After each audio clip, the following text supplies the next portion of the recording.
Hi, Mr. Gisvaldo. For my video, I'm going to do one of the points I didn't really go in depth on during my website. I'm going to go into the battle strategies of how Hitler planned to take Stalingrad and how Stalin was able to backfire that plan.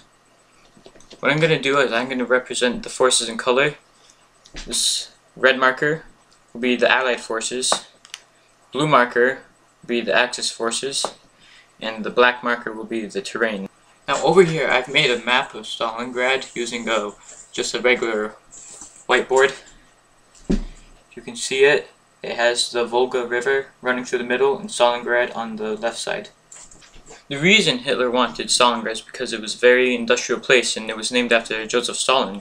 So if he could take that city, it would be like the Soviets couldn't hold on to the city named after their leader. What could they hold on to? So what Hitler first planned to do was to cut off Stalingrad from the rest of the Soviet Union, to cut off its supplies. To do that, he started using the Luftwaffe to start bombing the Volga River, take off all the enemy shipments that were coming in to help Stalingrad, and to the point where nothing could get in. And he started moving his forces up north to capture the southern part of Stalingrad, and they met little resistance since the Soviet Union was, well, much weaker at the time when the invasion first started. The Soviet Union did try a couple of counterattacks throughout the battle to try to stop Hitler, but they were very unable to cause any real damage, and Hitler continued to move forward and capture most of the city and destroying it using the Luftwaffe as well. Stalin commanded all his forces to hold Stalingrad at all costs, and he began to pour in all extra troops he could into Stalingrad to try to take hold of it. At the same time, Hitler was very successful in getting past most of Stalingrad, but he met very heavy resistance, and what seemed to be a simple battle turned out to be like a really long siege of Stalingrad. To capture the city, Hitler really just destroyed it.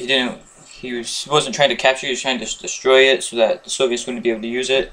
And at some points he was able to capture over 90% of the city, take smallest bits of the Soviet strongholds.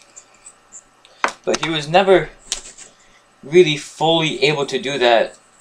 At some points he held over 90% of the city, but the Soviets still clung to their city like dying breath. The German forces were led by Ernst Paulus, and the Soviet Union forces were led by Vasily Ivanovich. Paulus, who was still unable to capture the entire man of the city, pleaded with Hitler to surrender, to retreat, since the Russian winter was coming in, and they have very brutal winters in Russia. He knew that many troops would be lost trying to hold on. But both Stalin and Hitler ordered no retreat to their troops.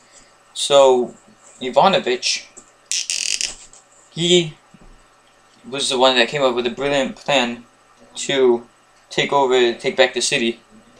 This plan was called Project Uranus, and it consisted of attacking the German western flank over here, where it was less defended by the Hungarian troops instead of the German troops.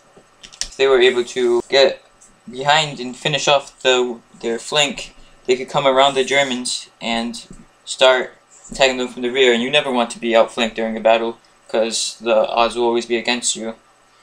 So General Paulus had two choices he could take this.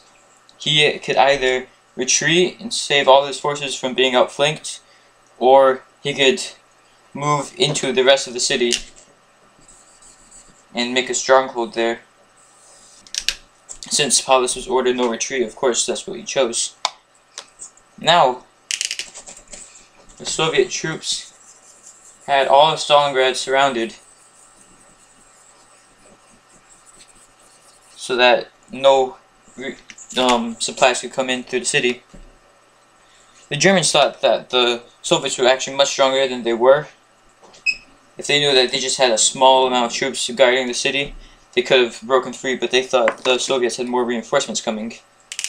So what the Soviets ended up doing is starved out the Hitler's troops to the point where they could slowly take back the city block by block,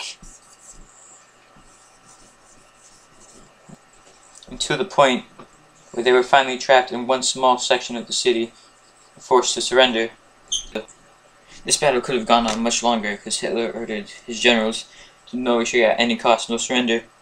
But Paulus, who had never really supported Hitler, he never really liked after losing thousands and thousands of troops, Paulus eventually did surrender to the Soviets because he didn't care about Hitler's policy, what he wanted. He just wanted to save himself and his troops, and bring them back home.